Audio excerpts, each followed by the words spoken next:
Okie dokie, let's get this on the way, guys. The match that everyone has been waiting for, the one, the only and the legendary. He is White-Ra, also known as WhiteRa, but I don't think he uses that nickname anymore.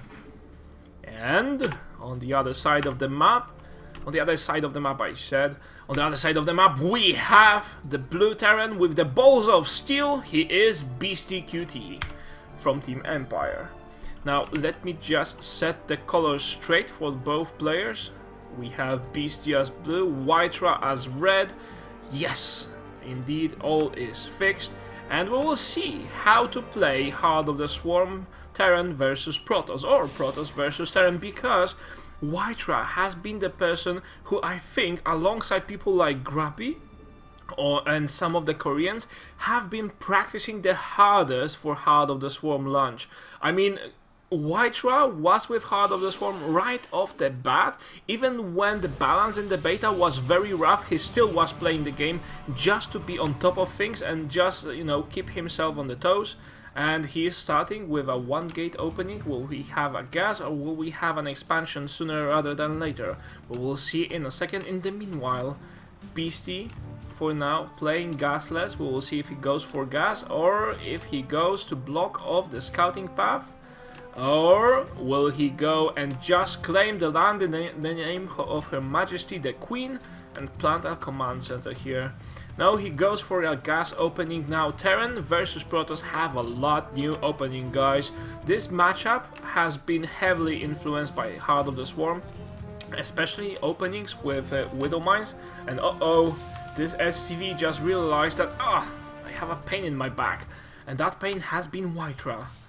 And SCV he tried to micro it so it would switch sides on the building, but no, it did not, and White-Ra claimed the first victim of this war. I'm not sure that SCVs had that in their job description to sacrifice for the Dominion, but hey, this is war. On the other side of the map, an SCV is scouting, and SCVs are generally very annoying to the Protoss because they stay in your base for a freakishly long time until you get something shooting. And we see that White-Ra has skipped a Zealot altogether to get a faster Stalker. Now this is something that indicates heavy tech play, and also alongside with 2 gases he wants the Stalker out as soon as possible to deny the scout and then tech after that. Right now his tech path is kind of, you know, is hidden, and White-Ra will be waiting until that scout is away to place a... what will it be? Will it be a Stargate? Yes, it will be a Stargate! Yeah! My crystal ball was right again. A Stargate proxy, Stargate play with oracles. This is so strong against Terrans nowadays. And Beasty going for a more conservative command center on his in his own base. He will fly that by to here. And, you know, just keeping it in his main for safety reasons, because safety of work is most important of all. And Beasty doing a nice thing, building a supply depot here, and with a supply depot he will notice that Oracle quite soon, but it just doesn't seem he will have enough Marines to defend it. Now if White-Ra manages to wear down the Marines even further, if he gets 1 kill at least, this Stalker with 3 hit points just runs away. And all the Marines are outside the base. The first Oracle is being chrono boosted, and we also have the first Widow Mine now. The placement of that Widow Mine will be crucial, guys. If the Widow Mine gets placed here, this will completely shut down the Oracle opening, and this is the change I mentioned. This is the heavy influence of Heart of the Swarm. The Widow Mines, the Oracles, all that jazz has influenced Heart of the Swarm in ways we cannot even begin to describe. An Oracle now in the base of the Terran. Now, do we have a Widow Mine here? It's just now burrowing. Oh, White-Ra tries to get it, but no. Refocuses on the Marines, and it burrowed too far away, and the first Oracle stays. It already has 8 kills. Will the Widow Mine? Yes, it killed the Widow Mine. Oh my god, this is huge. White-Ra now just needs to run away with this and live happily ever after. Now he's nibbing at the front, he's trying to get down this supply depot, and a couple of marines behind that. We also have a Hellion, so these stalkers will not do too much damage, but behind that, let's see, White-Ra with the cost of 3 units have managed to secure his own nexus. Now he's doing a follow-up with 3 gateways. Another oracle will probably be reaping the benefits of being a flying unit that nothing can shoot at. How many marines are on the field? Only 2 right now. That's not too good. Oh my god, now BC doesn't even have anything to defend this with, and GG! White-Ra claims the game number 1.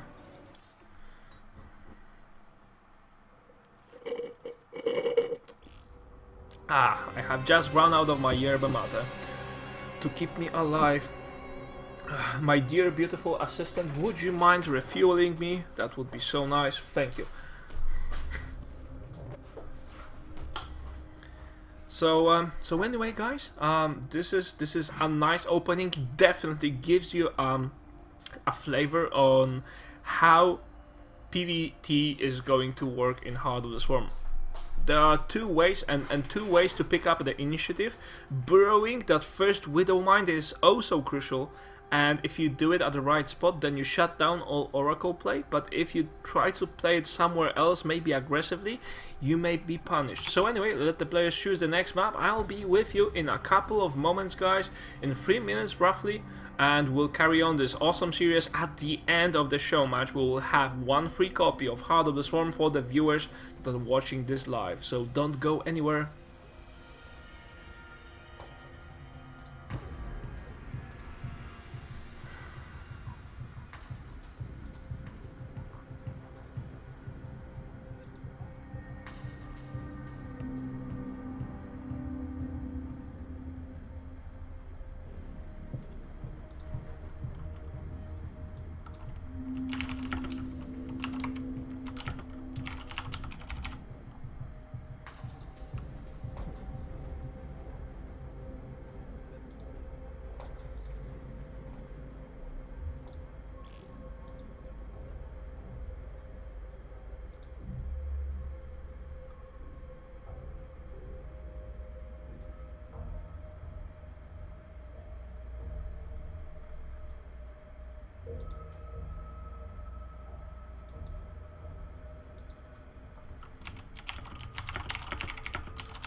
Co grałem, czy nie?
just to keep you updated, we have some troubles inviting White-Ra to the game. It seems that Battle.net cannot deal with White-Ra's awesomeness. So give us a moment to deal with this and we should be fine. So stay calm, people. Keep calm and carry on.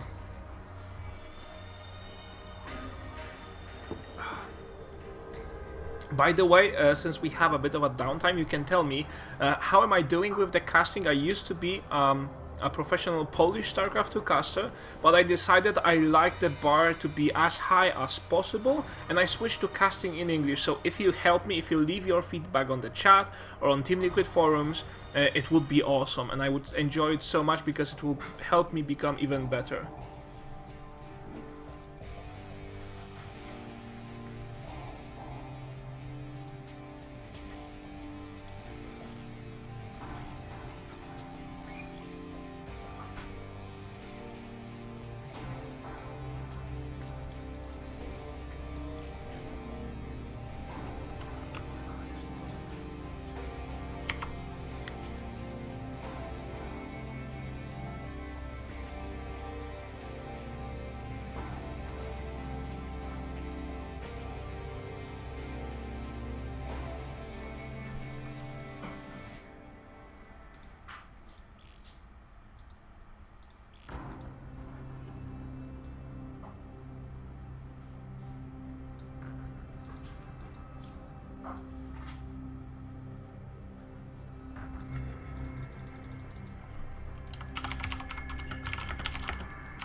Just reading your feedback now. We are trying to resolve those issues to resume the stream as soon as possible, so apologies for all the delay.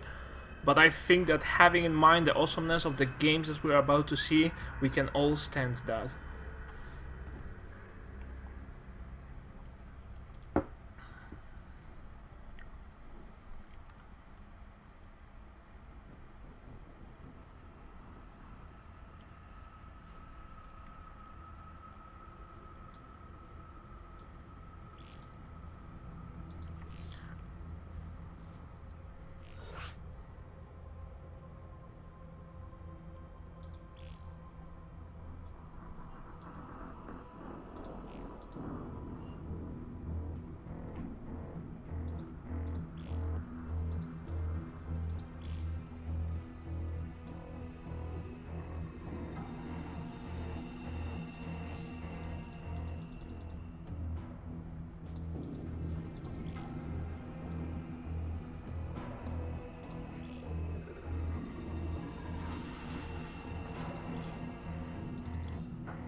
So hang tight, guys.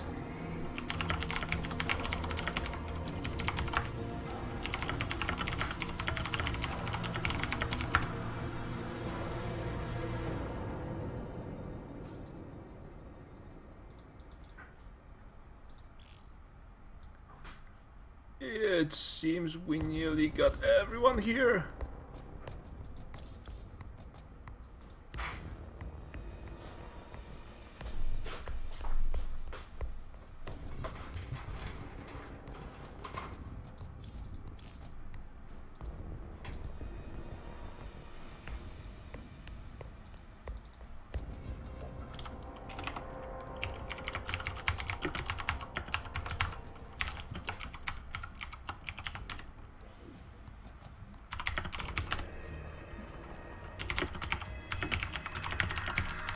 Okay, the game has been set up. There's something you're doing?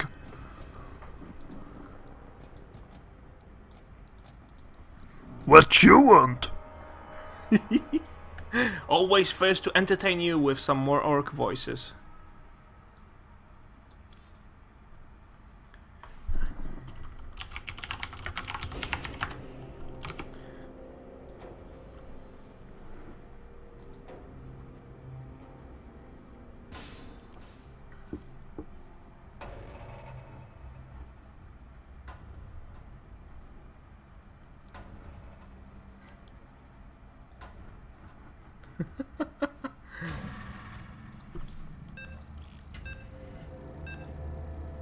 Alright, can you hear the beating of StarCraft 2 heart? It lies at the depths of Battle.net, at the heart of the swarm. It's somewhere in California at Blizzard, and oh, when every time a game starts, they always turn on the microphone and you hear that beeping. Once the countdown is done, then your heart is beeping even faster, because StarCraft 2 is not a fun game to play. It is mostly a fun game to watch and a fun game to be good at and be winning. Once you start losing, it's kinda crappy and you say, ah, well, screw this. But once you have a winning streak, then you feel like the master of the world. Anyway, as you can see, the Daybreak map is loading already, and we've managed to overcome all difficulties on Battle.net. Yeah, and by the way, I think it was pure malice on Blizzard's side to make the countdown 10 seconds. Because whenever you're stressed before a match, listening to beep, beep, beep before the match 10 times is even worse than hearing it 3 times. Anyway, let's get this started, and sorry for the long break. We have it all sorted now, and here, spawning the top right corner on the Daybreak map, we have none other than the Grandpa White-Ra. Naturally, his opponent is going to be a guy who has impressed us a lot during the show matches he played previously on our channel. His name is Beastyqt, and he plays for Team Empire. Oh, I am so excited for this. You know, even though the last show match we had was, I think, the best series I've ever casted between Panda Tank and TLO, this White-Ra and Beastyqt excites me so much. We had such a great lineup this week. We had Dimaga, Mana, Nurture playing for us. We had Sage, Snoot. Oh my god, I can't even count all the players that have been playing for us this week, and it has been a blast. You guys have been an awesome audience, and you continue to amaze me. The best people around the globe are watching this right now. And by the way, if you are new to StarCraft and you just happen to come by this stream, you must know that you are just becoming a part of the best community internet has to offer. StarCraft 2 community is absolutely the best, the most mature. Even though sometimes if you read forums, you may doubt that, but I assure you, StarCraft 2 community is a blast, and it's if you want to think about being a part of an internet community in 2013, StarCraft 2 is where you want to be. No other place. No other place. So, let's see what Beasty goes for. We already have this supply depot, just barely started, and this is just to deny scouting. WhiteRa won't be able to get in. Now, of course, this is not without any cost for Beasty. He has to delay the rest of his build for that denying scouting possibility. Sometimes I saw, I think 2 or 3 times, this supply depot being destroyed just by a probe or a drone nibbing at it, but it's very rare. In the meanwhile, we see Command Center upgrading to Orbital Command. Already 3 workers in the gas, and I think that Beasty wants to get rid of the scouting probe before he makes a tech lab, or before he makes a reactor. Anyway, he doesn't want to show his tech choice to his opponent. Now in White-Ra's base, we are seeing so far exactly the same thing that we saw the last game. And will White-Ra stay here and just try to go again for Proxy Stargate? This is one of his builds, guys. He invented it, and he has been playing his heart out with this build during the Heart of Swarm beta. It is so strong to be playing Oracle versus Terran, especially if you manage to get a rush, and also I think one of the best counters for that, and so far the only hard counter, is if the Terran goes Widow Mine, and that Widow Mine of course will just blast the Oracle apart, but before that happens it's quite difficult to deal with. Now we already have a factory from Beasty, so he shouldn't be in a bad shape. Again, rather conservatively going for a command center here at his main, so he can then just fly it by and keep it going. Oh, a very good Marine. Beasty has just done a terrific job scouting around his own base, and he wants to make sure that there are no proxy Stargates this time.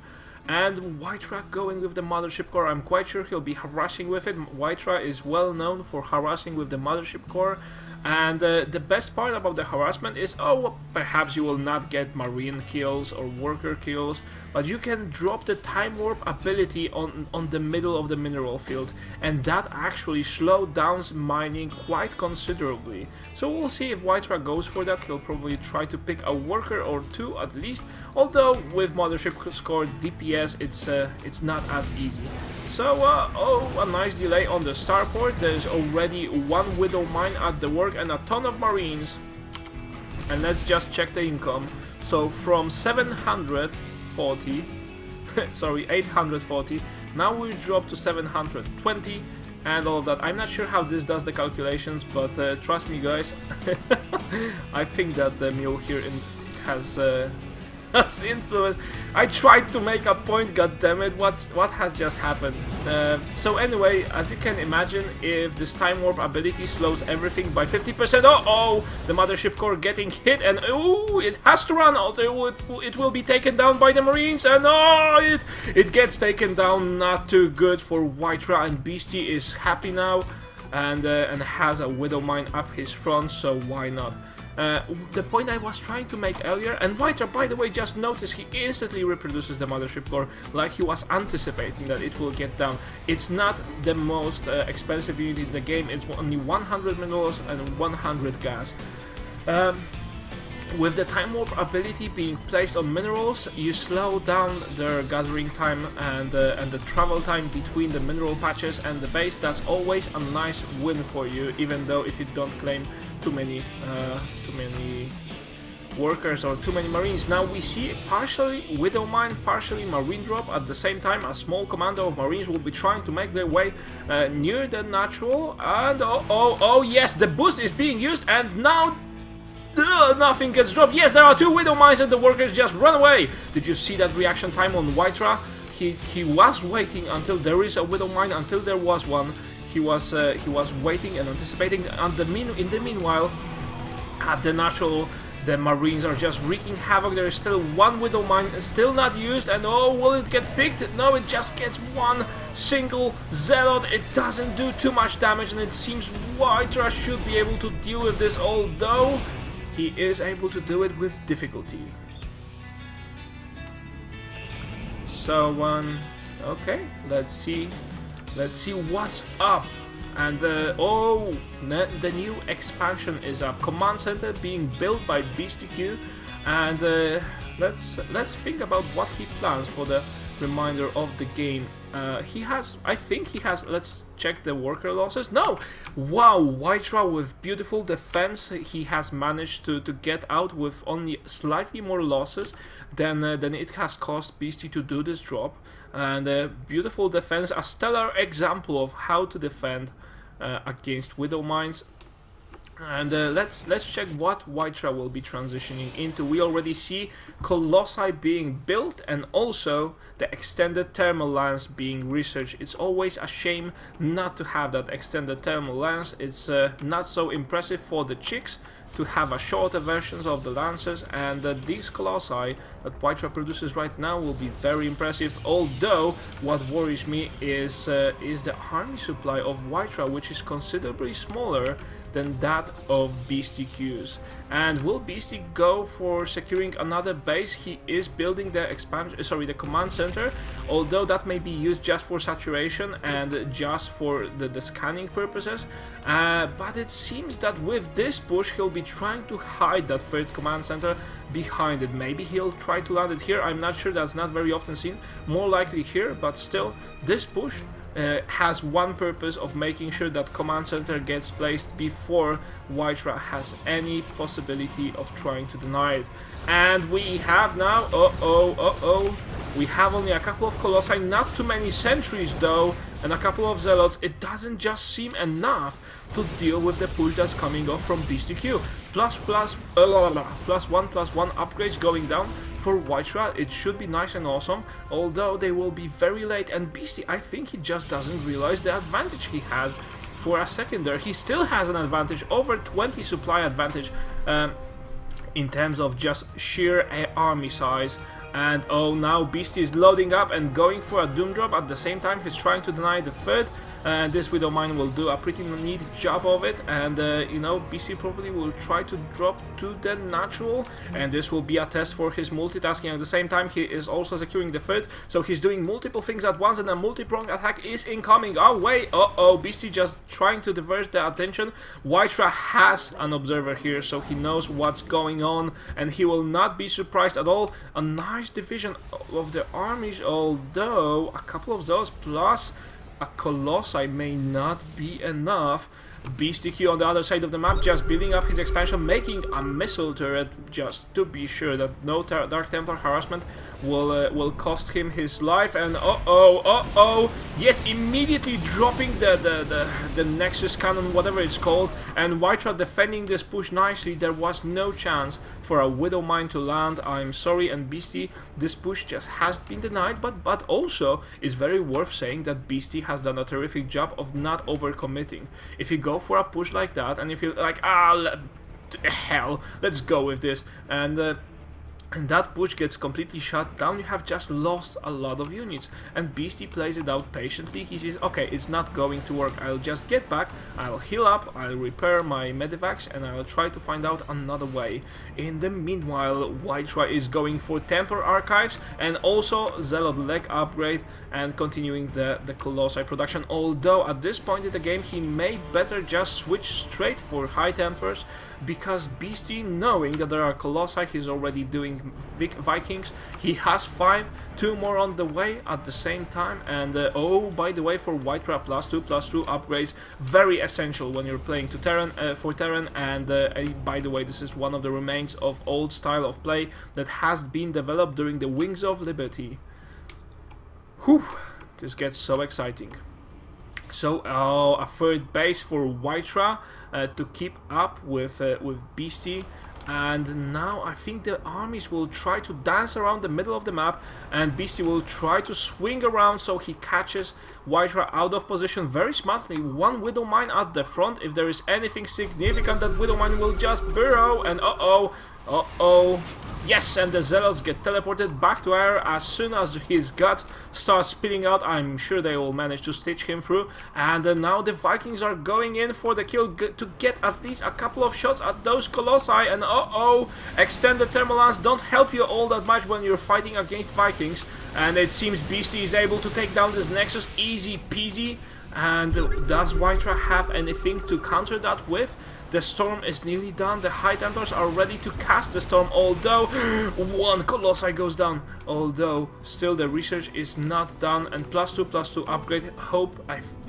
White-Ra probably hopes to get that done before Beasty moves in. But then Beasty just diverts his push and decides, yeah, well, let's talk later. Cheerio. And goes back home, secures another base. This will be turned to a planetary fortress, I'm sure, and also Beasty securing a +1/+1 upgrade, which is just awesome for him.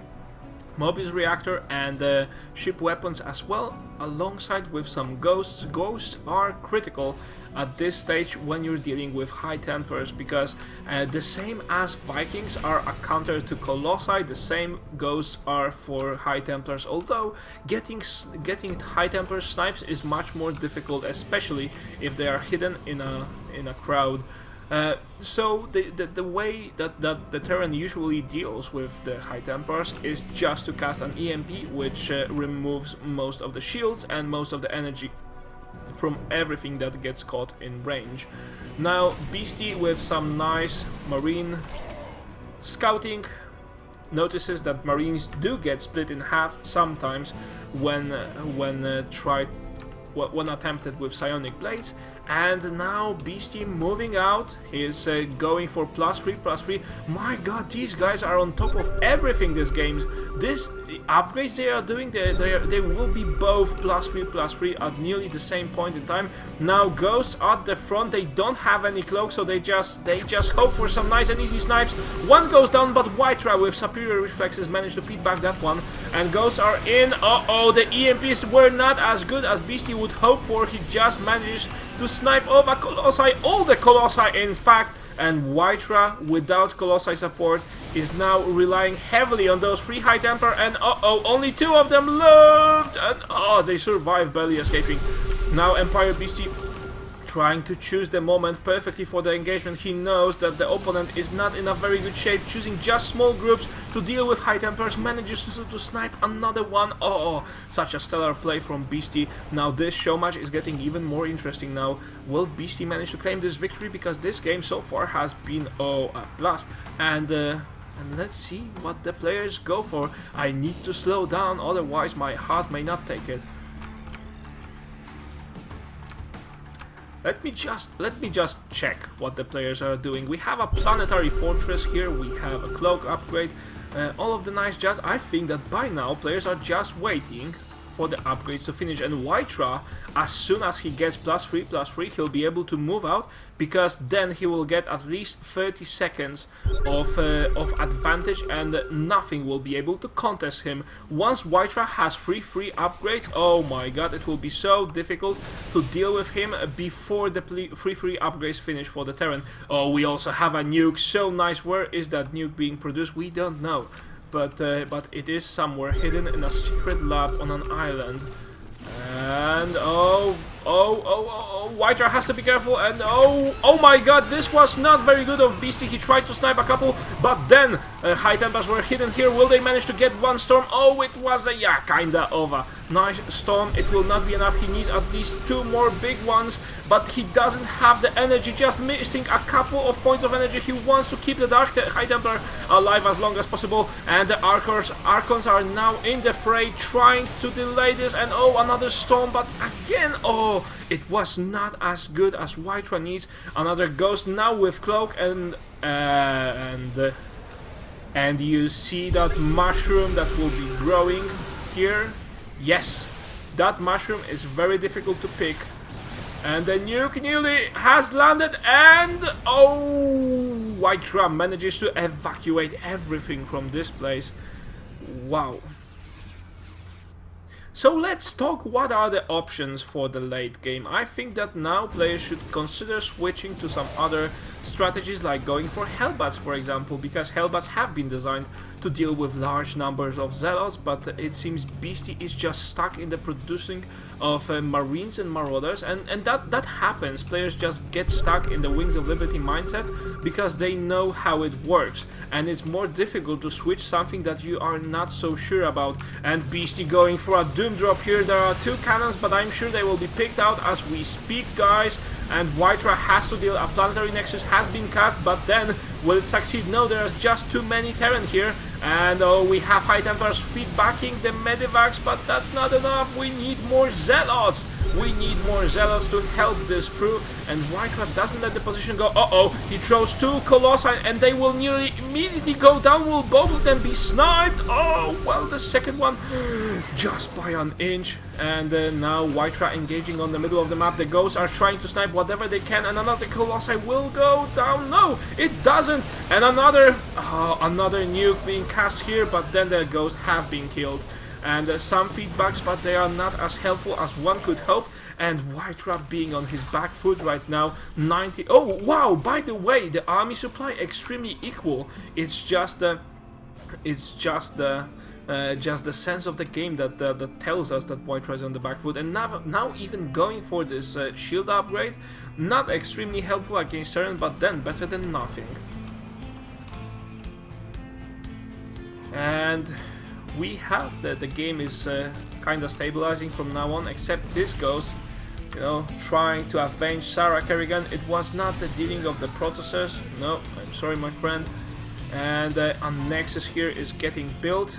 Beasty being now on so many expansions, he's building up additional command centers. One of them may even turn to a planetary fortress. Oh yes, this is going to be this one. The other ones will just be used for scans, and this is all that Beasty needs. He will be able to trade some of his workers away from for mules. And the Zealots come in just before the planetary fortress finishes, although they will not manage to snipe anything off. Pretty much the planetary fortress is now pretty happy and content, no problem with that. So what I was saying, once you are able, there was a drop at the same time.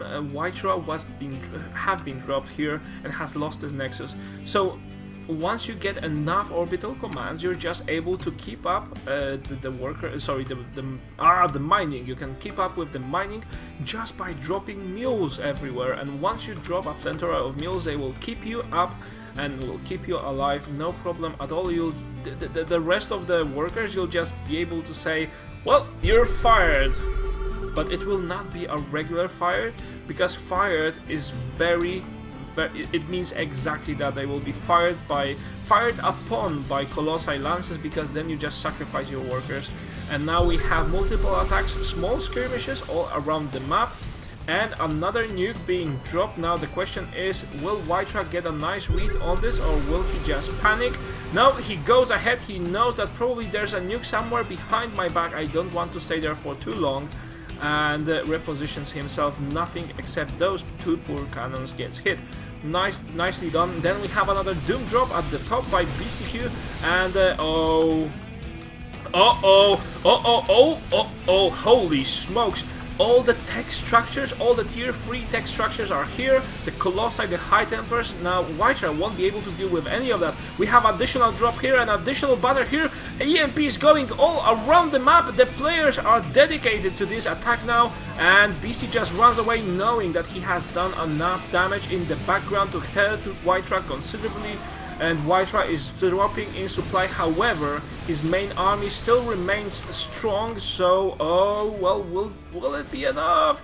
It's all so close, guys, but it seems Beasty has just rid White-Ra of his income, and White-Ra doesn't even have enough to deal with the Vikings, and the Colossi will be picked. It seems we're watching the end of White-Ra in this match, and Beasty will be evening the series 1-1, and I think we'll be seeing a GG momentarily.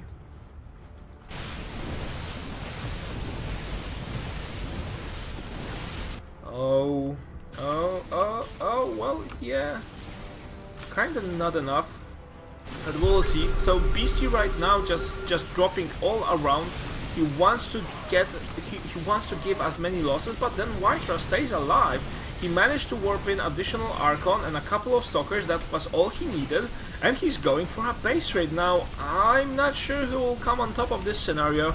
Now, if we check the army supply is just so far ahead for Beasty. Once he is done, he makes sure that enough production facilities have been destroyed here in the main of White-Ra. He'll just be able to pick them all in a medevac and drop back to his own home base. And we have a bunch of ghosts here, a Widow Mine, a couple of Marines. It seems that Beasty he knows what his situation is. He knows how he can win this game, and we have a GG. Well played from White-Ra. And in fact, this has been a very good and entertaining game to watch and cast.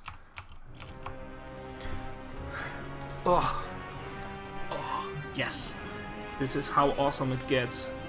And to add to the awesomeness of today, we'll be giving out a free Heart of the Swarm copy once the Showmatch is finished. So if you stay till the end of the series, you get a free Heart of the Swarm copy just because you're awesome. Now give me a break to catch my breath. I haven't been solo casting, or I haven't been so successful at solo casting. If you have any feedback, please let me know. There's a link right now on the chat, directing you to Team Liquid. I want to be a professional caster. I struggle a lot to overcome my English barriers, to overcome the knowledge of the game, and I just want to make it happen. So if you could please help me make it happen, then I will reward you. Once every 2 weeks we'll be giving out a free Heart of the Swarm copy. Again, oh, so many Heart of the Swarm copies among the people who drop as feedback on Team Liquid. So thank you very much for watching. I'll be back in 3 minutes, guys. 3 minutes, and the next game will be up.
Alright, enough of the waiting, guys.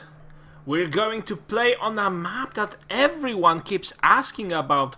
What's the big deal with the Newkirk Precinct? What's the difference between the Newkirk Precinct and the Newkirk District? It turns out that there is none, except the name. So, I'm proud to announce that Precinct and District mean exactly the same thing, also on Battle.net map pool. You have just learned something just by watching a silly game being played, so you can go back and tell your parents that games are not that stupid after all. You learn vocabulary while watching. So if tomorrow I will ask you what precinct means, you will be one of the wiser person that knows, and they will, oh yes, that's district, everyone knows that, right? All the things you'll learn while being on the internet. So anyway, guys, let's get this started. This series is pretty amazing so far. The previous game was just terrifying to watch and cast. So many things happening at once, so easy to miss. Now we have as the red proto spawning here in the bottom left corner. He is White-Ra. And in the top, sorry, what's the top? If I look like this, it would be at the top, however my neck would hurt. So let's say it's the bottom, guys. Here spawning as the Terran with the color blue, he is Beasty from Team Empire. Anyway, this evening has been awesome. So far we only had the best games, and oh, this is going to be one of them. My god, Proxy Raxes against Protoss. You don't see that all that often, but hey, why not? And these are going to be Proxy Reapers or Proxy Marauders. There are so many options. This is why Heart of the Swarm is said to be the best strategy out there, and a very worth continuation to the Wings of Liberty, because you cannot even predict what will happen at this point. We have the Proxy Barracks, and White-Ra will not notice them, because, you know, there is a lot of advertising on all those buildings, chances to get to Joey's to get a free burger and all of that, and this probe is just lost in the big city, or should I say precinct. And here at the top are barracks. A tech lab will be added soon, or will it? What is going on? Oh yes, we have a Reaper, so it's not going to be a Marauder, it's going to be a Reaper push. And until a first Stalker is out, or a Mothership Core is out, Reapers can just wreak havoc in the Protoss's base. This mini White-Ra that just travels around the world, travels to different precincts around the map, tries to scout what's happening, and doesn't get a clue. He sees that, okay, there are no racks. That means racks must be somewhere on the map. Otherwise, this guy is either playing CC first, but that's not very likely, I just checked, or is hiding something from me. And we have the first Reaper, the Mad Bastard, who has a jetpack full of fuel on his back, trying to do some damage, and a Zealot sees it, and I need to run away! He yells, but he probably will get a teleport back to Wire quite shortly. Another Reaper is out, and I think that this is the really, honestly guys, I think that this is the extent of the damage that Beastyqt will be able to do this match. You know, don't quote me on this if it goes completely the other way, but with the Stalker out, it will be difficult to get another shot of the Reapers, and the Reapers don't deal enough damage to deal with a Stalker. And yes, run away! Oh, and he gets it! A nice sniping Stalker. And Beasty being a little bit undecisive, trying to run back and forth. Not really sure if he can get down the Stalker. Oh, this was so close. But I think this aggression has just been stopped. And in the background, we see Beasty going for a factory follow-up alongside with barracks, and he continues the Reaper harassment. So the Reapers in Heart of the Swarm have gained this awesome ability called Combat Drugs. Don't ask me why it's called that way. It's basically a medkit that they carry around, so whenever they are out of combat they are just healing faster. And White-Ra, wow, what a nice stop. He's putting stop to every bit of aggression, and Beastyqt probably has lost more than White-Ra by now. Yes, I'm sorry to say so. And this aggression turns out not so awesome anymore, and the Mothership Core is away and flying to the Terran's base. This probe is still trying to find out where the Raxes are, although it will not be today, and the Raxes are just flying back to the base. Go home. They yell and they fly along. So what is the follow-up that Beasty is hoping for? He will of course go for a Widow Mine. That's more or less mandatory, and he will burrow it right inside his mineral line. Why is that, you ask? Well, if Mothership Core comes close enough to it, if there was any Oracle, it would just explode in its face, and that's enough. And the factory producing even more Widow Mines is being hurt, and Beasty doesn't have anything to defend this with. He's trying to produce some... Oh, yes! And the Mothership Core got hurt, although Mothership Core has enough health to carry out its will, even once it gets hurt by a Widow Mine. White-Ra, you need to be careful. You need to be careful.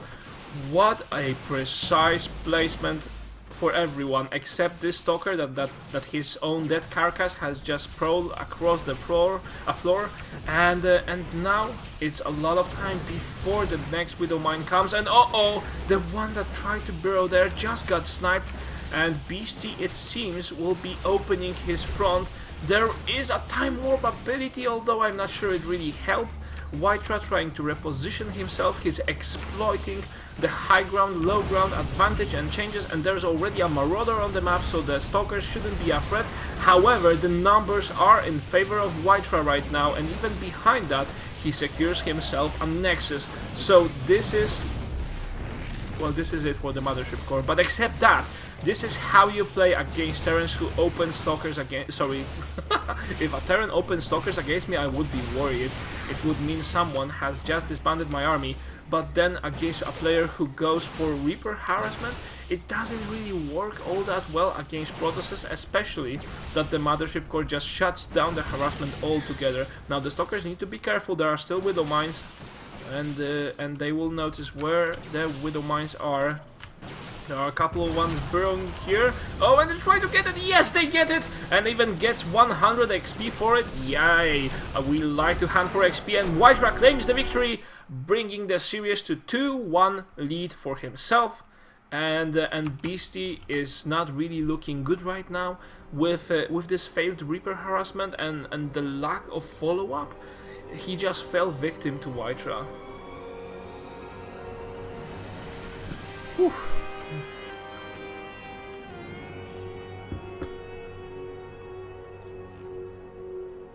So anyway, the next game will be hosted shortly, guys. A word of reminder. After this, we're giving out a free Heart of the Swarm copy for the live viewers. Not everyone, just one live viewer, to be frank with you. So please stay until the end of the series and get your free Heart of the Swarm copy. And now a 3-minute recess, just to let me catch my breath. Solo casting is not as easy as it looks. Thank you very much for supporting me and staying on the stream.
Alright, and the next game is up. White-Ra leading 2-1 against Beasty. And here, if you just joined the match, just joined the stream, let me introduce you to the blue player spawning here as a blue Terran in the bottom right corner of GSL Whirlwind.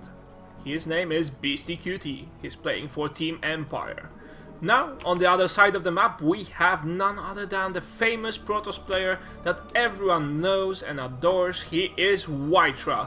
And even though being the oldest StarCraft 2 player around the globe, he is still on top of his game. I mean, oh my god, he has been studying Heart of the Swarm so well. He has played so many games and everyone is cheering for him just because we know that one day we will get old as well. And we, you know, White-Ra is our hope. White-Ra is the guy who says, listen, you can still play even if you're over 30. In Korea, they would laugh at you. They would go, and they would say, no, that's not even possible. You are too old then. Your reflexes isn't what it used to be. But White-Ra proves that it is false. So anyway, guys, if you're watching this, I am Yegwen. If you have just met me, if this is the first time you're watching me, I am Yegwen. I used to be a Polish caster. Now, in my infinite arrogance towards the universe, I try to become a professional StarCraft 2 caster in English. And if you can help me and drop some feedback on Team Liquid, let me know how am I doing, let me know what should I fix, what I already do well. If you just help me become even more professional, then it would be awesome. And I'm quite sure that the admins will drop a link to Team Liquid thread right now on the chat. And yeah, that's pretty much it. Just let me know what you think about the cast, about the show matches, about the games, about my casting and all of that. So, you know, see you on MLG. But before that happens, let's get back to the game. Nearly Beasty losing one of his SCVs, not too good. But also he went for this ultra aggressive opening, sorry, aggressive, I mean economically aggressive openings of going command center first, even before the Raxes happened. And he tries to follow it up with refinery and barracks. I kinda smell Widow Mines again, because Widow Mines are so hard to deal with, and used defensively they can do wonders if you position them correctly and your opponent doesn't know how to protect himself. Then a factory follow-up just after this finishes would be great, and 1 or 2 Widow Mines can stop any sort of aggression.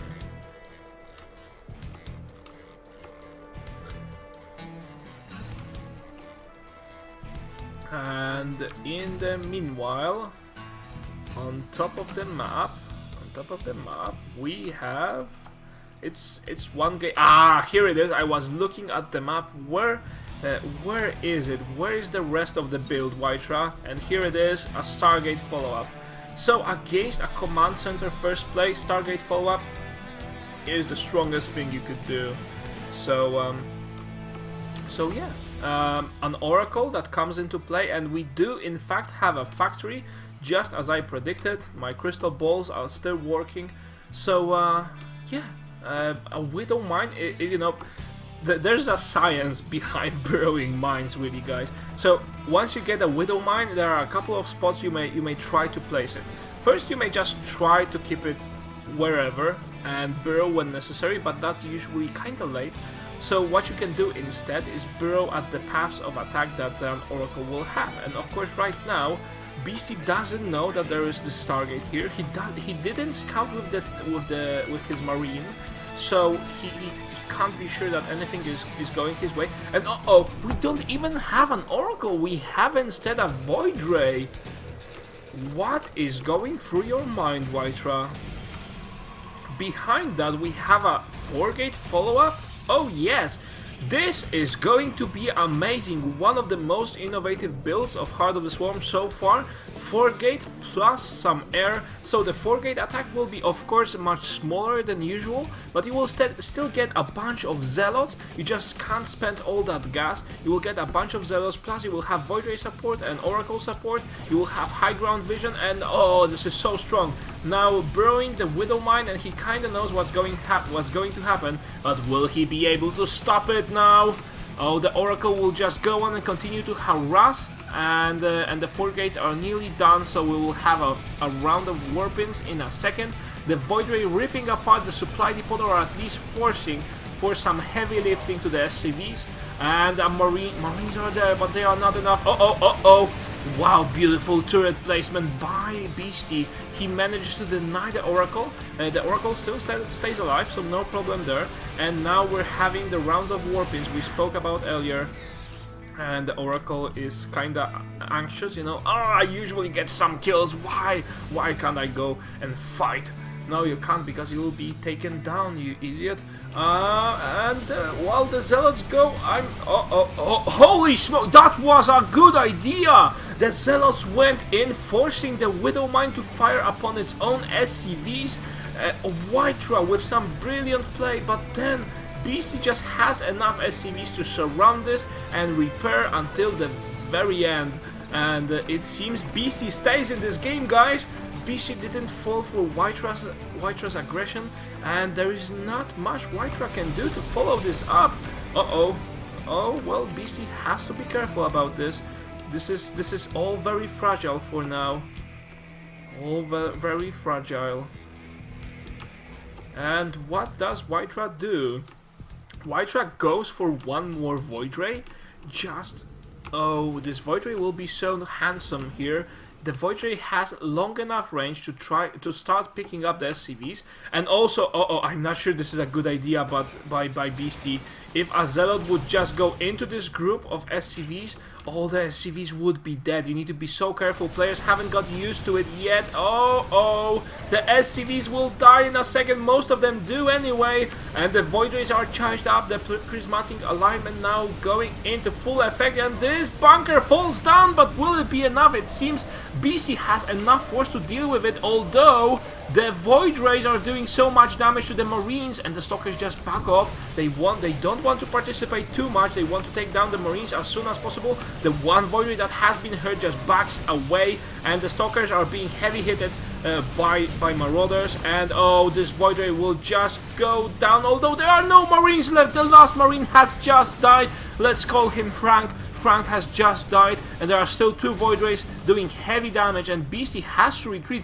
White-Ra did manage to close this off, and he will be going for a follow-up now, but then there are two Marines already, and with so fragile force, will White-Ra be able to take the victory? I'm not so sure about this, especially this turret. If it fires upon the Void Rays, it will be the end for White-Ra. We have two Widow Mines in production. We have a lot of SCVs just trying to evacuate, trying to lure the White-Ra's army into the Widow Mines, but they need to be careful. They need to be extremely careful. White-Ra with very precise positioning, he tries to do something, making sure, Robotic Bay always making sure that there is nothing at the expansion. White-Ra would have to waste at least one of his units to take that down.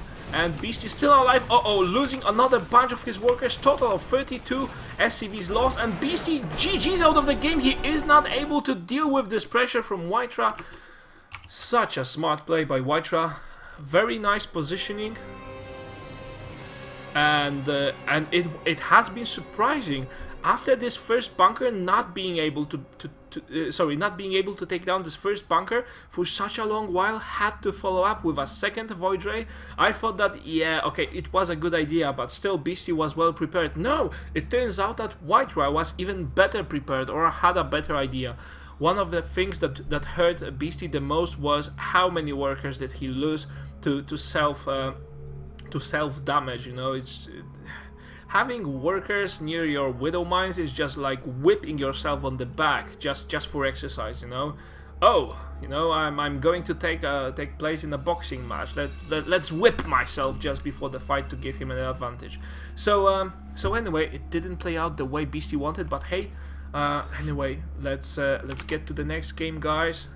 And this was very quick, so let's get quickly to the next one and let's follow this through. White-Ra with 3-1 lead. Let me know how you like this so far. It's going well for me. It's awesome casting for you. I love casting. This is my favorite and probably the only hobby I have right now because of how much it is time consuming. But casting for you is great, and I feel great just by seeing how many of you are watching this. I didn't even think that I will have so many viewers in the next year, not to say about the first months of my switching to English. So let me just know, how am I doing? Let me just know what is your feedback for the evening. I will try to be better and better and better every single day to give you even more high-level StarCraft 2 entertainment.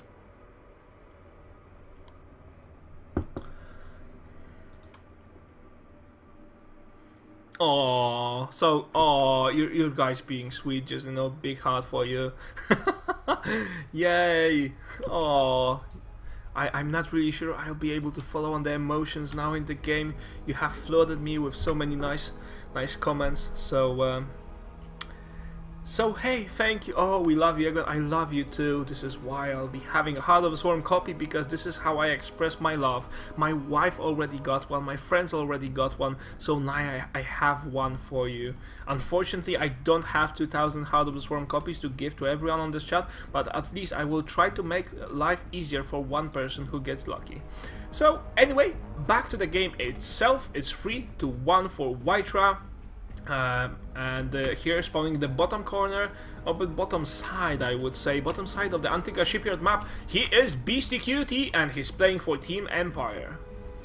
Now on the other side of the map, the other bowler of this match is going to be the guy who has practiced his heart out during the Heart of the Swarm beta. He just thought that would be adequate. His name is White-Ra, and White-Ra builds a gateway, so solid. And Beasty goes into racks first, then into GLHF. Very polite player. And by the way, I have known Beasty for a while now. He's one of the nicest people out there. It's he is on a very high professional level, but yet it's still easy to talk with him. He doesn't mind too much if you ask him questions, if you want to chat up, not shut up, chat up, and he's a nice guy. Some of the StarCraft 2 players, not to criticize them because I know their time limitations, but they won't even answer you, while Beasty always does those nice things. Did Beasty just misplace his barracks? It seems so. Or is he planning to build something else here? White-Ra just showing, hey, you misplaced your barracks, there's a spot here.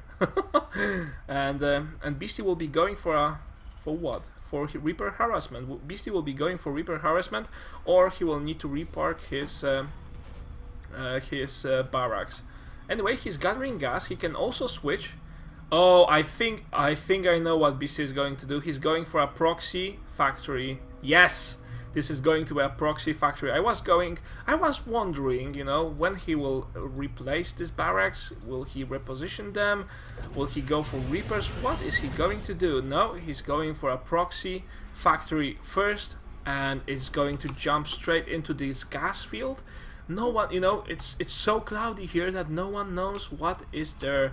And will White-Ra's play be solid enough to notice that something is happening here? And oh, White-Ra scouts it with a probe, and the factory doesn't finish. Such a huge blow for Beasty.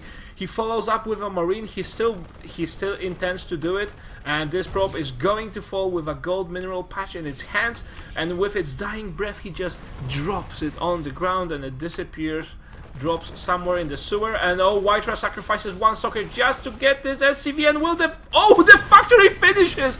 My god, guys, this has just finished, and will be dropping straight into the main, and the stalker is out of position. This is not how White-Ra planned it. Oh, the emotions are peaking right now, and there is one Widow Mine on its way. There is another stalker. Guys, but the Widow Mine, if it goes straight for the gas cloud, it should manage to burrow and deal some heavy damage to at least one of the stalkers. But how will Beasty manage it? Oh, this is so intense. Back in the base, Beasty is going for a Rax follow-up. Oh, well, he may have tried to go for an expansion security, but anyway, the mine will be away the second, and it doesn't get focused. And White-Ra, what a precise play, just positioning himself just outside the range, and that wasn't a good idea. He tried to lure it, but Widow Mine deals enough damage to kill off a stalker, and we have another Widow Mine that should be able to finish just before the factory burns down, or will it? Oh, again, so close. And the Widow Mine burrows here, and I think, I'm not sure if White-Ra noticed it, the Widow Mine goes all around, and there's an Oracle on the way. Oh, and the Widow Mine burrows, and it gets destroyed, and White-Ra still alive. But oh, Uh-oh, yes, very smartly. White-Ra uses the Envision ability on his Oracle to get rid of the Widow Mine. He plays it so carefully. He realizes what a fragile spot he is in right now. And at the bottom of the map, we have Beasty with a nice Marine follow-up for Raxus. I think Beasty will be trying just to seal the deal right now. He is not going for an expansion, and this Oracle, it will not be able to deal a lot of harassment, guys. With the Mothership Core, the Mothership Core may get sniped. The Steam Pack is here. Yes, the Mothership goes down. Not a very good place for White-Ra to be in. And this Oracle, yeah, not so happy either. Not such a happy puppy after all. In the background, we have White-Ra that is securing himself a Nexus, although in this specific scenario, I'm not sure that's all that good of a good idea. A lot of Marines and Marauder will be trying to defend this. Nearly White-Ra again trying to take advantage of this high ground vision and take down this Tech Lab. This is why you don't wall off too often against a Protoss. And nearly the Oracle gets killed. Nearly just by an inch it escapes. And the suckers are back on the way to their own base. White-Ra realizes that, there's some heavy lifting I need to do, and the Oracle gets taken down. The Medivacs use their super booster just to fly around the map, the base, and they will follow up to help the army to seal the deal and make this final. Already a second Mothership Core on the map. What will White-Ra follow up with? He doesn't have enough resources to follow up with anything reasonable against such a heavy ball of Terran. And the balls of steel are rolling right now. And White-Ra in a tight spot. Beasty just goes into the natural. Why would he try to drop? No, he will go for the Nexus kill, which would probably seal the deal when it comes to this match. Now he steams. The Nexus overcharges here. Another Mothership gets taken down, but it's done its job. Now Beasty moving into the main, and White-Ra keeps losing everything, and a GG Beasty secures his victory. Nice and easy. Nearly looks like it would be. He makes it look easy, guys. It's amazing how it was played. So many close situations. I'm nearly out of my breath right now. This is so good.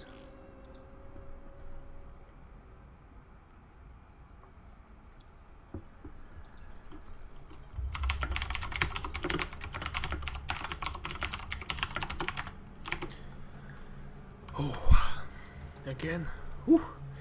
I would like to remind you guys that after this show match, we'll be giving away a free Heart of the Swarm copy just to add up to the spice and excitement that follows up this stream. For the last week, we are doing our best to make the week of release of Heart of the Swarm the best it can possibly be. So stay tuned with us. White-Ra 3 against 2 versus Beastyqt. And we'll be starting the next map quite soon. So, yeah. Just give me a sec for a break and I'll be back with you.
I've heard some beeps too, guys. Nemata on the chat just said I've heard some beeps. Yes, that's the case. The game has just started, guys. And we are here to watch another epic match between these two guys, the Titans of StarCraft, meeting here on our own eyes. And spawning in the bottom left position on Cloud Kingdom, he is White-Ra. And he is just awesome. That's all I need to say about him. Now, opposing the awesome, trying not to be anti-awesome, no, he's just trying to be awesome-er. He is Beastyqt from Team Empire, and so far this series has been very equal. And we have the old versus the young, the yin versus the yang. We have pretty much everything, and Protoss versus Terran included. The games have been a blast tonight. I don't want to judge between which show match was better, but I'm just having the best time of my life casting for you. This is so awesome. And anyway, so I hope you enjoyed it. I hope all people that are watching this right now live enjoy it. If you have some feedback, please drop me a note. You can drop me a note on VEGALISK at gmail.com. You can drop me a note on Team Liquid. There's a stream thread there that's dedicated for feedback. If you let me know how am I doing, I intend to be professional caster, so if there is anything that I'm missing, let me know for me to fix it. I fully intend on achieving this goal, just as manned mission to Mars in 2023. And in the meanwhile, we have Beasty going for a very standard opening, just one Rax, probably expand since there are no gases in the main, and this supply depot will get nipped at for a second, or yeah, the chances of that being destroyed are extremely low, although I saw it happen once when the supply depot just had 20 health, and after 5 zaps from the probe it died. Not so very good. So anyway, this is the match number 6 of the best of 9 series. This is all just to introduce you guys to the VEGALISK TV as a concept. We plan on doing more and more of these things. We'll be having an awesome lineup of players for our upcoming tournaments, so make sure you follow, because we intend on becoming one of the hottest things around the web. And I know that there are a lot of boobs on the web, so yeah, we still intend to be one of the hottest. That doesn't mean I will be taking my shirt off, although yeah, it could potentially have some audience impact. I'm not sure if positive or negative, but hey. But here we are. Oh, BC doing this very nice thing where he places an engineering bay at the expansion of the Protoss. As you know, it can get as far as 90%, and then you just cancel it. But before you cancel, this can take quite a heavy beating. White-Ra notices it and counteracts with stalkers right away, and yes, so this engineering bay will be cancelled, but the expansion of White-Ra will be delayed considerably, especially considering the fact that there is a Stargate in the background, guys. So a Stargate means that White-Ra will be going for some Oracle harassment. Now, we have saw him successful with Void Race, which is also very interesting. And White-Ra says that this is an old version of the map. I'm not sure what he means, but he probably remembers. What core? What are you talking about?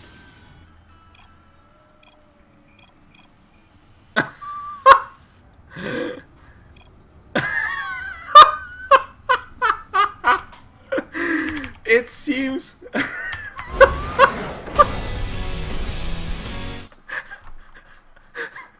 we have just realized we have been playing an old version of the map, and it has been Wings of Liberty.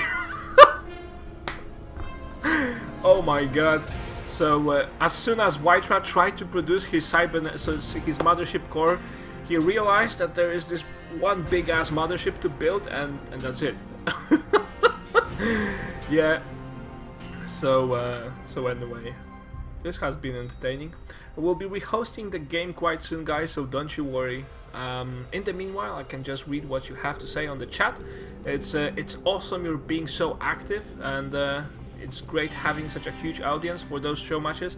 Let me tell you more about the tournaments we have in mind. So starting from April, we'll be doing a one big tournament per month. It will have $1,000 prize pool, 8 participants playing in a double elimination bracket, and the matches will be spread around the month, so we'll have a part of the players playing here, there, then the bracket will continue, and then we'll have big finals some weekend along the way until the end of the match. Now 4 best players will stay in the next month if they wish so, and the remaining 4, probably 2 will get invited for the remaining 4 spots, just to keep the flow of new names there and give the best players a chance, and 2 spots will be left out for elimination tournament. For now there's only invitation for the first month, but starting the next month in May we will also have the elimination tournament. So anyway, I hope you find that awesome, at least awesome enough, because hey, you can't always be the awesomest around the web. There are so many good people out there, but yeah, $1,000 prize pool, 8 best players from around the world, and we will make sure that these are the best names around, as good as we can find, and I just hope you like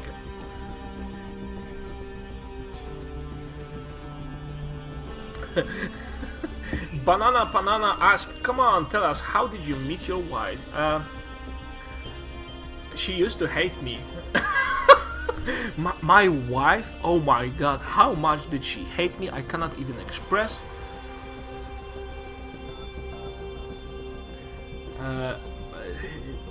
During our, we are together for 10 years now, but when we've met, it was in the elementary school.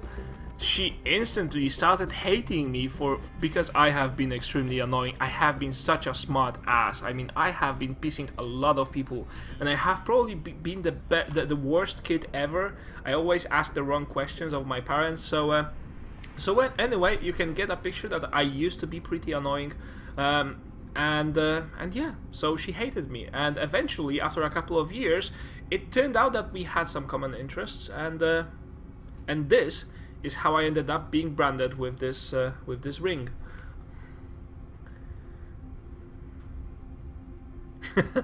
Best beginning to a story ever. She hated me. Oh yes, oh yeah. And someone is asking, so 10 years? How old are you? I'm 25 right now, as is my wife, and she is so helpful and supportive in my goal of becoming a professional English caster. It's I can't even tell you about all the things she does to help me on the way. She manages Facebook, Twitter, YouTube, and she keeps the flow of the community. She's a mod on the chat. She plays games herself, and so this is probably a couple of reasons why I won't seek to cheat on her in the future.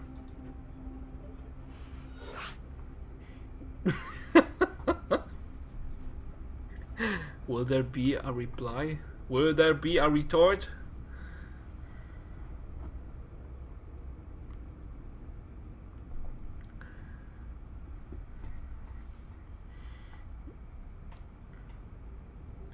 You say I look 35? What the... What? 35? No, I'm 25. I'm just mature.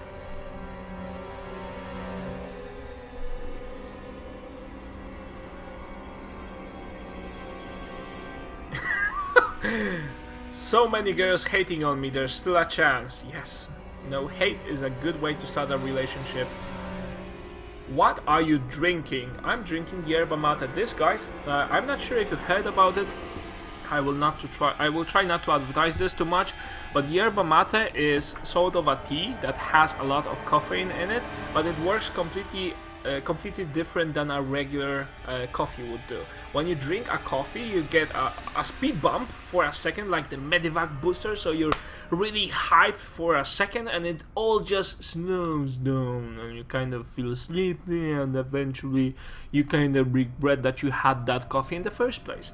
With yerba mate, the increase in energy is just nice and overarching, so you don't get wasted, you don't get tired for a very long time, and the caffeine gets released nice and easy and slow to your organism.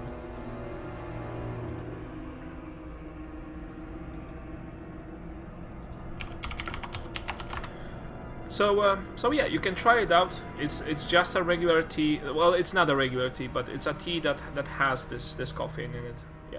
Okay. We have everyone ready, so the game is starting. Awesome.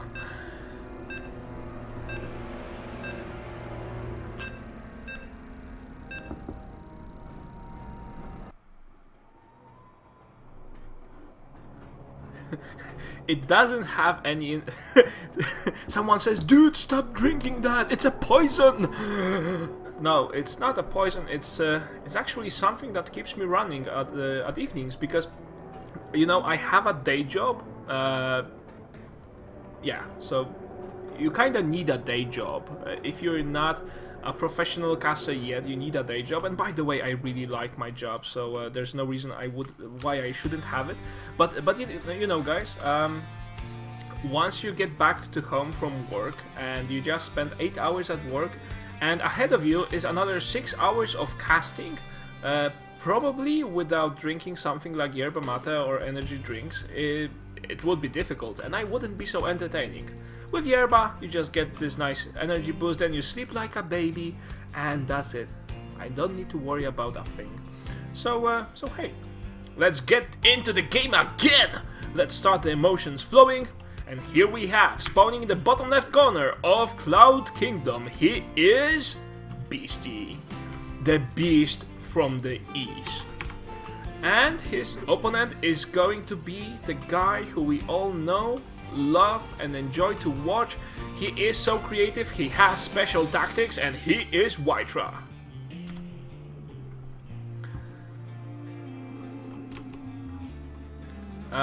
Yeah. So anyway, guys, a lot of questions. Let me just make one thing. We can talk about me after the cast is done, because if I try to answer your questions right now during the cast, I would probably mess something up in the game. So once the stream is done, once the show match is done, I can do a short Ask Me Anything session, so you can ask whatever you wish. And yeah, I'll try my best to answer. But in the meanwhile, just let's focus on the game itself. Beasty is going for a very quick refinery, although after he went for barracks. Now we are sure this is a Heart of the Swarm version of the map. You can build a mothership core in your base. That's awesome for White-Ra. And by the way, White-Ra is just showing so well how to use the mothership core, and he uses it for harassment, he uses it for the time warp on workers. That's always a small gain that you can get from that mothership core, and he uses it greatly to provide him high ground vision. So I think that a lot of people will be coming out of this with an example on how should they play. And by the way, White-Ra just being relentlessly irritating with this one probe, and it escapes. Oh, will he get a kill?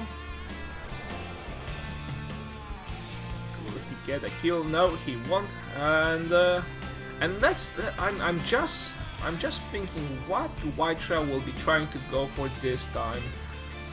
Oh, this barely escaped, only 5 hit points. This is just one more zap and it would be dead. Beasty just barely getting this alive. And we have a standard racks opening with a reactor. So will Beasty transition to Hellions? I'm not really sure.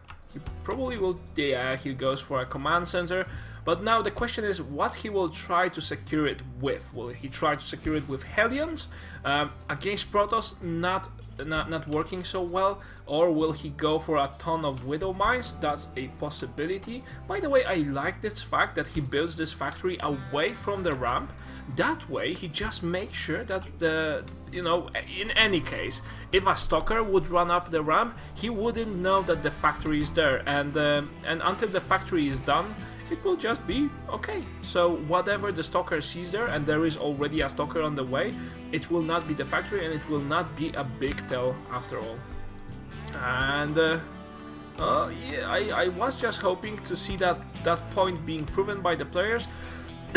And yes, White-Ra goes, he sees whatever he can see, and notices nothing particular. He didn't notice. Oh, he will notice now with the mothership core. But as you could see, you know, this factory has been so useful to have it here instead of here. And Beasty for going for some marines. The stalker doesn't have a blink, so he tries to go. But it doesn't work. You don't have blink research, my friend. You need to wait for that to jump up the cliffs. And for now, White-Ra is just harassing the front of Beasty's base. Beasty in the meanwhile going for a star pod and now will try to defend it. The mothership core needs to be careful. Oh, and a nice burrow of a Widow Mine. Did you see how he exploited the fact that White-Ra for a second there was not paying attention to the Widow Mine? Instead, he was paying attention to save his own mothership. And Beasty just moving out, but there are so many things out of White-Ra right now. The mothership goes down, and the stalkers will just rip everything apart. We need to remember there's still a Widow Mine, so it's not as dangerous as it seems. However, Beasty has lost a ton of marines. For a mothership core, I would say that's a worthy price to pay, but hey, anyway, I'm just a caster, what do I know? We have a robotic facility being built right now, so White-Ra will transition probably straight into Colossi, which is good. He is on 2 bases right now. He managed to secure the base with his aggression. Probably Beasty was thinking that there is some sort of a 4-gate going on. As you can see, there are 2 gates, and with 2 gates you can nearly fake a 4-gate, because at the time of the first warp-in, you have just 1 unit less than a 4-gate would have. So if Beasty was doing calculation, he would notice so many stalkers that this would seem a 4-gate. In fact, it was just an expansion. This is a very old build, I think introduced by Naniwa. And it was just 2-gate expand. It was kind of popular at certain point. Oh, White-Ra just saw the Widow Mines and moves away from the range. What a nice play! White-Ra has the perfect feeling of where the range ends on the Widow Mines, and it shows that he has been practicing like a workhorse. So let's see what he follows up this with. Yes, we have robotic facility, so there will be a Colossi follow-up, which is all nice and dandy. And in the meanwhile, Beasty just securing this expansion, although White-Ra will not make it easy for him. Oh no. Oh no. With an observer here, it will just be enough to deal with any sort of burrowed Widow Mines. That, this is not looking good for Beasty right now. I mean, White-Ra not only crushes this with aggression, but then he loses every worker he had in his main. While we were paying attention to what happens here at the front, the Beasty just cleared probably everything that that White-Ra had here, and not enough energy for 2 planetary nexuses.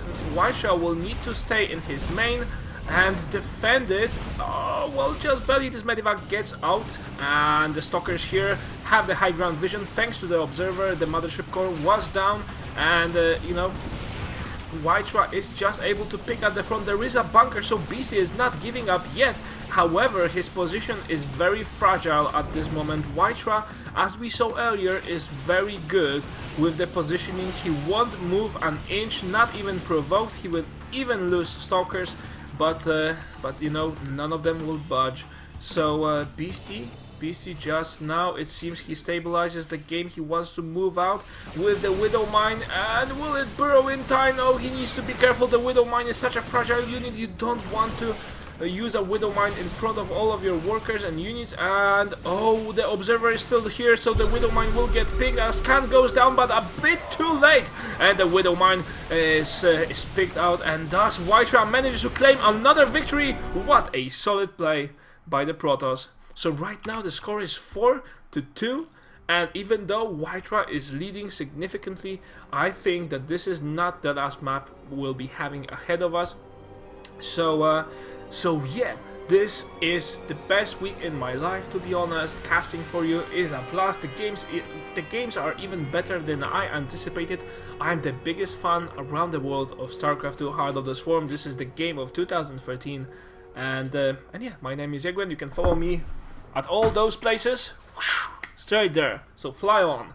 And this week we'll be doing a prize drawing amongst all of our subscribers. So if you're subscribing us on Twitch, on YouTube, on Twitter, on Facebook, you will get additional chance of winning Heart of the Swarm copy. The winners will be announced this week. So make sure to follow us and like us and follow us again, and then subscribe to us, because that is how the following is called on all retrospective. Sorry, respective, not retrospective. It's been long time casting solo. So anyway, what was... My train of thought just derailed and hit a rock. In the meanwhile, let me just go and have a teensy tiny break for my brain to refresh. In the meanwhile, enjoy a short commercial break. And remember, if you stay till the end of the show match, you will get a chance of winning Heart of the Swarm copy for yourself, your family, your girlfriend, your grandma, if she wishes so.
As you probably heard already, guys, in the background there was some counting. This was the beating of StarCraft 2 Heart, and you notice it all. Not a bit can miss you. Now let's see who spawns here, who it is. What's this? Who's this? It's hanging everywhere. It's Beastyqt from Team Empire. And his opponent is the reason a lot of you are watching this. There are thousands upon thousands upon thousands of fans around the world of him. He is White-Ra. But then, you know, considering the fact how old White-Ra is, and how many people say that, yeah, he's too old to play StarCraft, he hasn't won a tournament in a long while, I think he is doing awesome. In Heart of the Swarm, he practiced so hard that right now, I don't think that there is anyone who could stop him. I mean, you know, StarCraft 2 is all about statistics, so sometimes you win, sometimes you lose. There's nothing too complicated about that, but I think he's one of the equals at the top level of StarCraft 2 play, and I would just love White-Ra to claim a victory in a major tournament again. On the other hand, Nuji, such a bad boy, such a bad boy.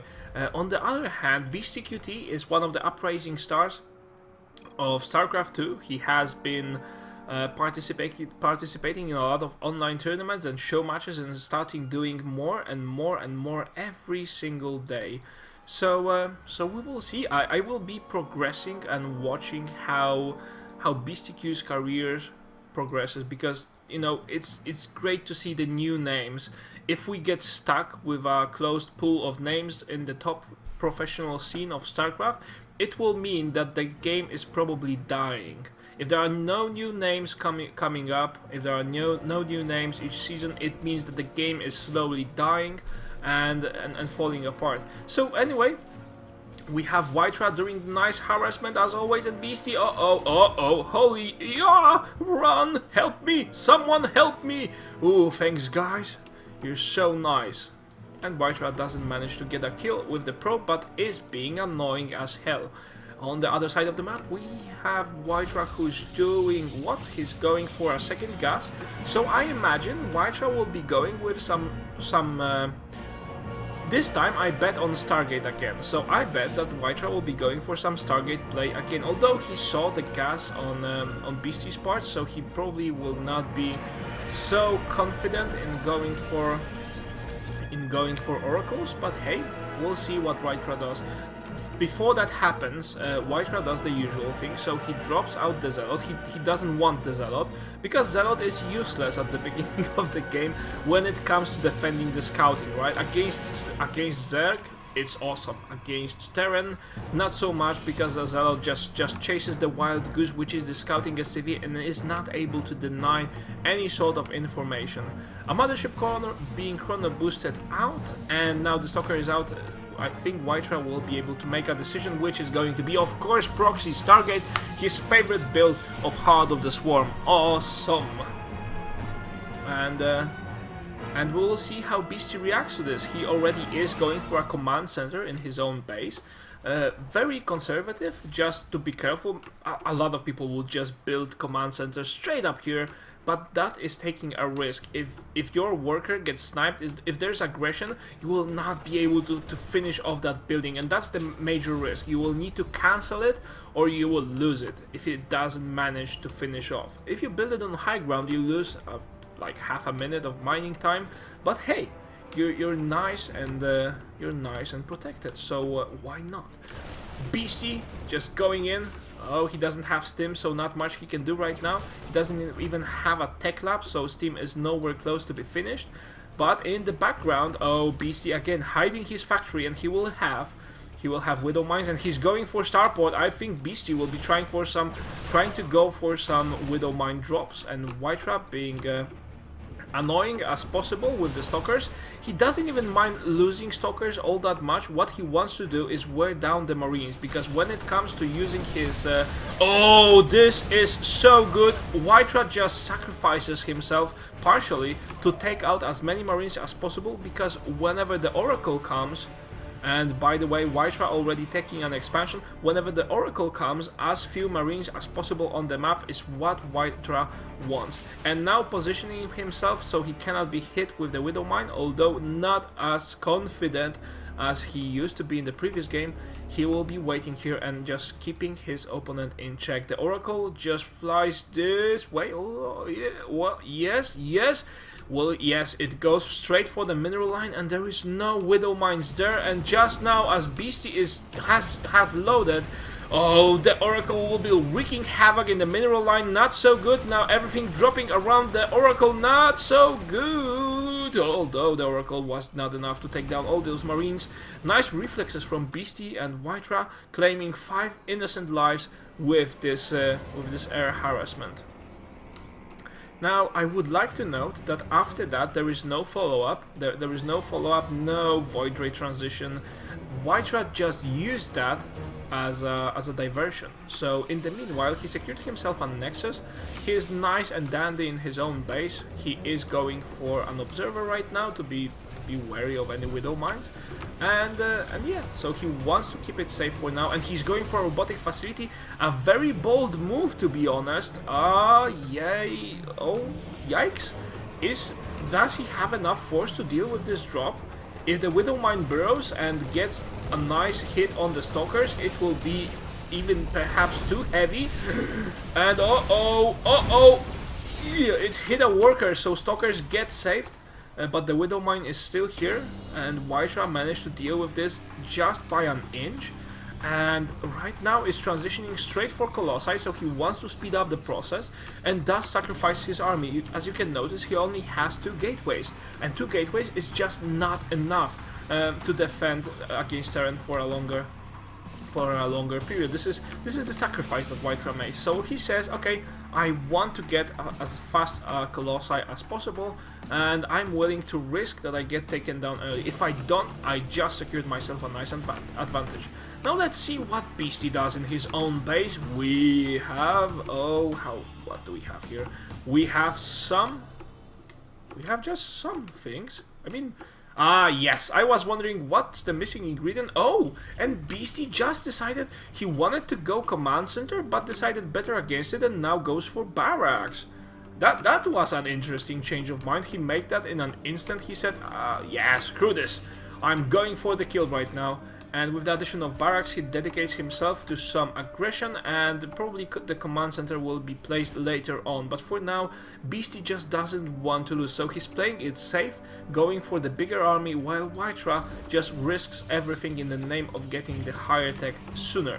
Now, the extended thermal lance has just started. I think I have predicted the second where it starts. I'm reading in WhiteRa's mind. And WhiteRa chrono boosting even more Colossi and +1 upgrade. Now this will be critical because there's a double drop coming his way, and will WhiteRa notice it? Oh, he just got a glimpse of the medevac. Is that enough? Will he be prepared? No, he didn't notice it on his minimap. That blue dot was not huge enough, and the Colossi without the range upgrade are not going to be good enough. And oh, what WhiteRa does? Oh my god, no, WhiteRa! What have you done? WhiteRa has just lost 2 stalkers without any point, and Beasty escapes. Beasty escapes. He doesn't realize how much of an advantage he had in this fight. Except Colossi, which of course wreaked havoc upon the bio army. Except Colossi, he didn't have all that much. And probably Beasty would be able to take down a Colossi or 2. And now, oh yeah, will he pack? Yes, he just packs. So what we see, and this, oh no guys, don't leave me behind, no, I have a family, I want to get back home for Christmas, and that's it. And the last thing that remembered this Marine, let's call him Fred, was the physics engine of StarCraft 2 that made him slide across the ice. Such a loss. And now Beasty going for some nice drops, and WhiteRa does suspect that. Oh, beautiful prediction by WhiteRa. He knew that the drop is somewhere and it's coming, so he wanted to protect himself. And now with the planetary nexus, he was just able to. And this will be shut down. I'm sorry, this will most definitely be shut down, and the expansion by WhiteRa will be delayed. Let's now check what's happening in the Terran's base. Beasty securing another command center and going for more Widow Mines. We see Beasty as one of the implementers, early adopters of Widow Mine play. Widow Mine play is so awesome in Heart of the Swarm. You just want to watch more and more and more of it. And Beasty just does the right job with showing how to use it. And for now, let's see what we have. Beasty going. Oh, Beasty choosing an interesting location for his expansion, right here. So there is a choice on Kespa Neo planet. You either go this expansion or this one. Now the choice that many people face is just between, okay, so do I want my expansion being on the attack path, and I want to keep the relentless pressure on my opponent, so he stays on his toes, or do I want something safer, something back, but it will take me more time to reach it? And it seems Beasty is just comfortable with getting here. He also went for a ton of Vikings, and we already see a tech switch from WhiteRa. He switches immediately to Psionic Storm, and also he goes for 2-1 upgrades, apologies, and High Tempers. It's good, that's awesome, it's goody goodness. Oh, did you see that? A dropship just got picked off by a High Temper with one feedback, one wave of his magic finger. That's it, like Lord Voldemort. This has been the Avada Kedavra curse that the Medivac was not able to dodge. And Beasty moving out with his army. I think when we look at the army supply, Beasty has an advantage, although a lot of it comes to the positioning, and a nice storm right in between the eyes of all those Vikings. And again, Beasty is very good when playing against High Temper. He sends small commandos of Marines and Marauders just to pick the High Tempers, just to make sure everything is done and dusted. Upgrade. And we have another drop coming straight to the natural of WhiteRa. He already has a cannon there, but the High Temper has moved away. Oh, nice prediction. White-Ra knew that, okay, there's not an army here. He probably tried to attack from that angle. And what Beasty really needs right now are some ghosts. And this drop is going to get shut down. But Beasty will have a small window of opportunity. Will he go for it? He goes for it on the expansion, claims a lot of innocent lives with the workers, 15 workers killed total. But this Colossi helps to save the day. And now Vikings are just making sure that no Colossi is left standing. But it's not enough. Oh! A nice snipe by a couple of Marauders and a Marine. That's it. And the Marauder is just sprinkled across the ground like a starfish. And another Colossi gets sniped. Such a nice play from both sides. I mean, these guys are just testing their multitasking. They want to see... Okay, so let's see how good you are with multi-pronged attack defending. And it seems they are both good at attacking and defending at the same time. It's no big issue. I have been playing this game for so long. I don't even mind this. And White-Ra just finishing a Dark Shrine. Yes! A Dark Shrine is something that White-Ra needs... just to put down some harassment. And a couple of zealots trying to find out what's all this then. And an orbital commando it is. We also have this Nexus here at the top, and we have an upgrade for the Vikings, which will make them even more effective against the Colossi. And another small run by. Like I told you guys, Beasty is just awesome with the run bys. He would just run by with a couple of units, snipe a Colossi here, a High Templar there, you know, perhaps a Nexus or a Cannon somewhere else. And again, all this Colossi nearly gets sniped, but it were not enough units. And it makes White-Ra stay on his toes, and instead of just being aggressive right now, White-Ra is forced into being defensive. And by the way, there's one Dark Templar, one has just been snuck here, and it didn't manage to get too many kills. But there's another one waiting until the scan run out, and they will go instantly for the sensor tower and some workers to add to that. Do the workers have armor? Yes, they have, so they will be more difficult to pick off. And going for gas here, not a very good choice after all. And White-Ra positioning himself for the attack, for the big attack. Now, if White-Ra claims this victory, he will end the series 5-2, and that will be it. And you know, the prize will be his. But for now, Beasty is showing some heavy resistance.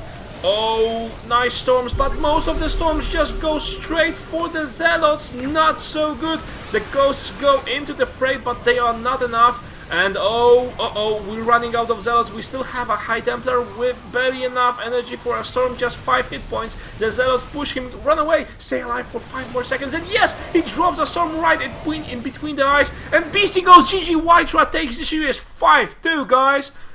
Wow. What a nice series. And by the way, we have just reached 2,000 viewers. My name is Yegwen, and I'm your new favorite caster. I'm so happy, 2,000 viewers. I didn't even dream I will have that before the end of June. And just now, oh my god, guys, you are so awesome. The games have been a blast. Everything is just freaking amazing. And I'm so happy I could sprout rainbows all around. I didn't mean to say that. I just thought of unicorns. So anyway, you just made my day, guys. You made me very happy, so I will make you happy in return. Let me just talk with the players. I need 3 minutes. We'll be having a short break, and after 3 minutes I'm back to give you a Heart of the Swarm copy just for you.